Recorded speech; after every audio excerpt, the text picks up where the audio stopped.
Hello everyone. तो आज की इस वीडियो में हम लोग बात करेंगे ऑप्शन साइकोलॉजी के ऊपर। जैसे कि आपने टाइटल पढ़ लिया होगा, ऑप्शन ट्रेडिंग में 200% रिटर्न, क्या ये पॉसिबल है कि नहीं है तो किन के लिए है, तो इस पर बात करेंगे। अब मार्केट में जब कोई बिगनर आता है, कोई स्टार्टिंग में, वो सबसे पहले मार्केट के अलग अलग सेगमेंट देखता है।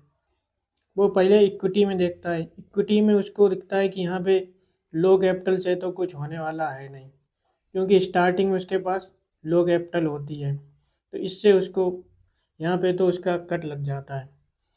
उसके बाद उसको इधर उधर स्क्रीनशॉट सोशल मीडिया वगैरह से पता लगता है कि ऑप्शन भी कोई चीज़ होती है। अब ऑप्शन वो देखता है कि ऊपर जाए सी बाई कर लो, मार्केट अगर प्राइस नीचे आ रहा पी बाई कर लो। तो यहाँ कम कैपिटल से काम हुआ था। शुरुआत में स्टार्टिंग में जनरली एवरेज 50,000 के आसपास कैपिटल होती है एक बिगिनर के पास, तो सोचता है इसी को हम एक दिन में 5,000, जनरली होता क्या, उनको एक डेली इनकम चाहिए होती। वो एक्सपेक्ट करते हैं कि 50,000 से 5,000 यहाँ से 5,000 डेली इनकम हमारी निकल जाए यहाँ से। अब अगर 5,000 50,000 पे अगर कैलकुलेशन की जाए तो वो एक्सपेक्ट 10% रिटर्न, वो चाह रहा है कि 10% रिटर्न एक दिन में निकले, जो कि ये बिल्कुल इम्पॉसिबल है। हाँ, कभी हो सकता है कोई एक्सपायरी डे पे या कोई बिग मूव मिल जाए, तो कोई एक्सपायरी डे पे ये हो सकता है, लेकिन ये डेली होना ये तो इम्पॉसिबल है। अब अगर इस हिसाब से अगर कैलकुलेट की जाए उनकी जो एक्सपेक्टेशंस हैं, तो 10% रिटर्न वो एक दिन का बना रहा है, तो मार्केट में 200 दिन ट्रेडिंग होती है, यानी कि 200 दिन के हिसाब से अगर 10% कैलकुलेट कर लो तो ईयर एंड में कितने परसेंट रिटर्न बनेगा। अब खुद जाके कैलकुलेटर में कैलकुलेट करके बताओ। तो ये जो हाई एक्सपेक्टेशंस होती हैं, इनको लेके मार्केट में आते हैं जो अपनी कैपिटल है भी छोटी कैपिटल, वो गवा के चले आते हैं। 50,000 या 1 लाख है तो ये at least at the result zero ही होके जाता है। अब जब एक मार्केट में बिगनर आता है तो वो सोशल मीडिया वगैरह पे स्क्रीनशॉट देख के आता है, यानी कि उसने किसी बड़े यूट्यूबर का या कोई बड़े ट्रेडर का स्क्रीनशॉट देखा कि उसने 10 लाख प्रॉफिट किया या 1 लाख का प्रॉफिट किया, 5 लाख लगा के उसने 5 लाख के ऊपर 4 लाख का प्रॉफिट किया। अब इसकी रियलिटी क्या है, जनरली होता क्या है, जो बड़े ट्रेडर हैं उनके पास मान लो 1 CR कैपिटल है, तो वो 1 CR कैपिटल का उन्होंने 5% निकाला, यानी कि 5 लाख निकाला। अब 5 लाख के ऊपर अगर वो मिनिमम 1:2 का रिस्क रिवार्ड लेके चल रहा है, यानी कि 5 लाख में 2.5 लाख उनके रिस्क पे हैं, तो स्टॉप लॉस लेके चल रहा है। ठीक है, अब अगर उनका रिस्क स्टॉप लॉस हिट होता भी है तो उनके 2.5 लाख जाएंगे, टारगेट अचीव हो गया तो उनको 5 लाख प्रॉफिट हो जाएगा। तो इस हिसाब से उनकी कैपिटल अगर लूज होती भी है, बहुत कम परसेंटेज उनकी कैपिटल लूज होगी।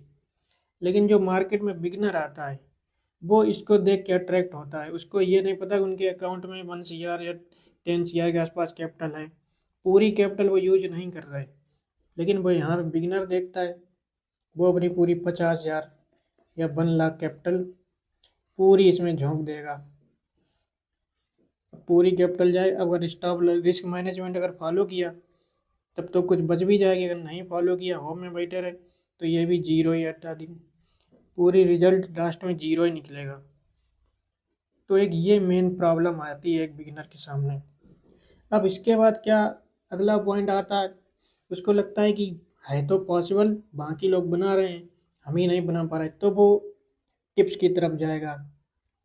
टेलीग्राम चैनल या कोई अदर सर्विस हैं, टिप्स पे वो अपने फ्रेंड उनसे लाए सलाह लेगा, या फिर टेलीग्राम चैनल वगैरह जो आजकल स्कैम वाले चल रहे बहुत सारे, टिप्स दी जाती, फ़ोन कॉल्स आती हैं, तो वो इन सारे तरीकों को अपना के देखता है।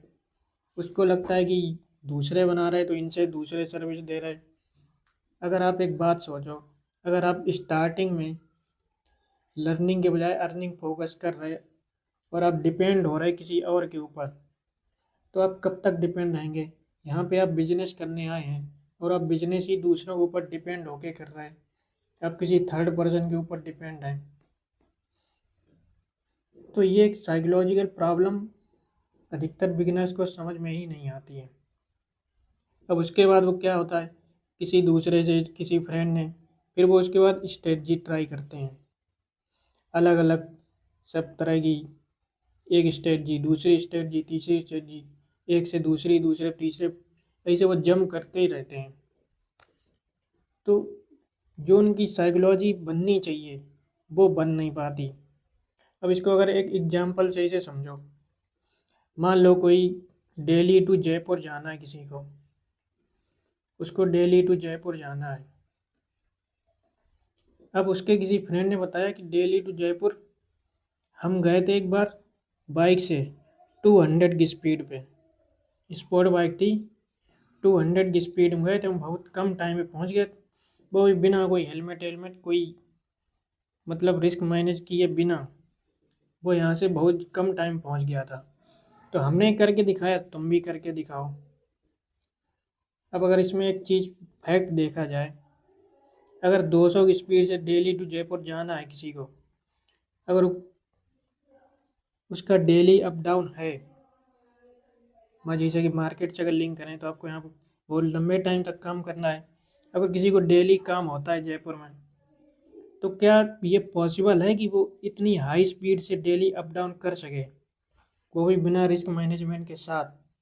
किसी एक बंदे ने ये करके दिखा दिया कि हमने ये देखो किया, स्क्रीनशॉट भी डाल दिया, लेकिन क्या ये लंबे टाइम तक सस्टेनेबल है।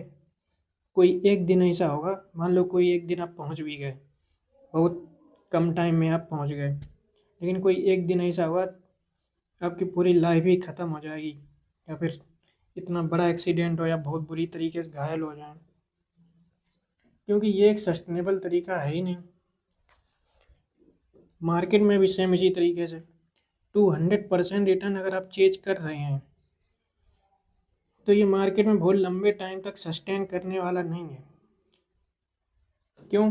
क्योंकि ये कभी हो सकता है एक दो बार एक्सपायरी डे पे, या कोई अलग मूव आ गया, कोई बुल्लन आ गया, उसमें ये हो सकता है, लेकिन ये लंबे टाइम तक सस्टेनेबल नहीं हो सकता।